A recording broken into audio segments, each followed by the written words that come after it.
Seiya and I rush into the small storage space, fumbling in without a care. Quickly, I urge. Chibi, Chibi, my little sister figure chirps. Hey, ouch!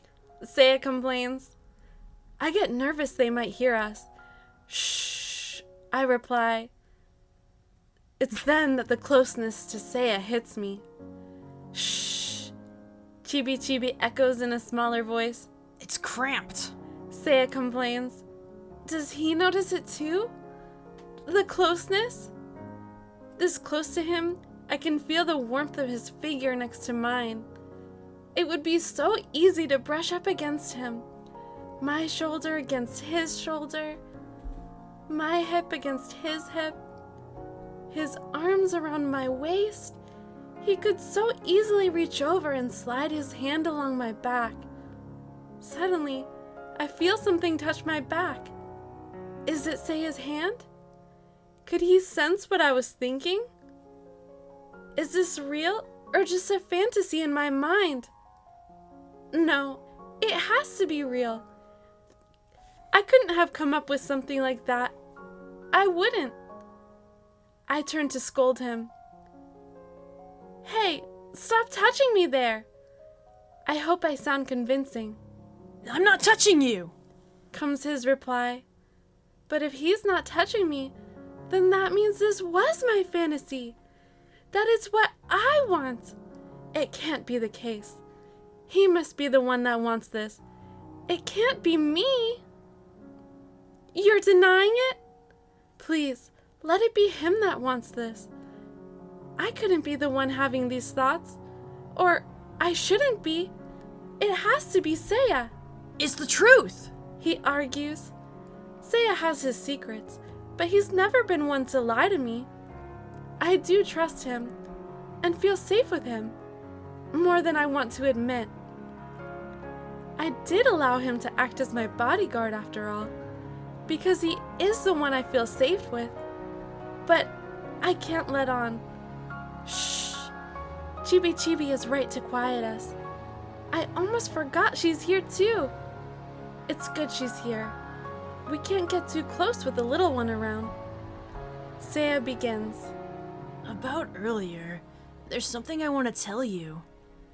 Why does he have to be so close? I can smell my strawberry shampoo in his hair from his impromptu shower earlier, and the sweetness of cake on his breath. I bet his lips would be so sweet if we were to... No, I can't think about that.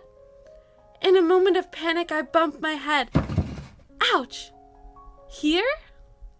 Seiya's responding voice sounds softer and more intimate than I expect.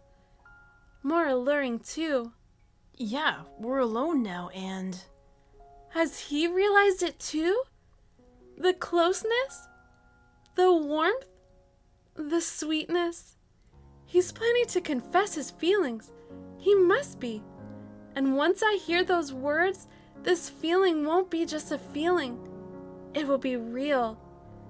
I know I don't have it in my heart to reject him, especially not when we're like this. So close, we could just lean in and I could taste the sugary cake icing on his lips. No, if I kiss him now, I'll never be able to stop. I shouldn't be having these thoughts. There are reasons I shouldn't, and my hazy mind searches for them. We're not alone. Chibi Chibi is here, and I have Mamo. I'm trying to convince myself just as much as I'm trying to convince him. I have to be good, no matter how much my heart wants to be led into his temptation. I think you have the wrong idea. If it's not a confession, it must be the warmth between us, the closeness. It would be so easy to lean in and press my lips to his. Is he tempted by it too? You're thinking of doing hanky-panky, aren't you? I accuse him. Hanky-panky, Chibi Chibi repeats, reminding me she's here too, and I need to calm this warm beating in my chest that's been growing steadily since our date at the amusement park. Ouch! Seiya's voice comes. Did he hurt himself? I feel a tug in my heart. I shouldn't care this much for a boy other than Mamo. Look after Chibi Chibi. I can't handle the closeness any longer. I have to get out. Where are you going? Is that disappointment in his voice? I shouldn't wish for that, but I do. I need to get out of here before I let myself give in to these feelings. Never mind, stay here.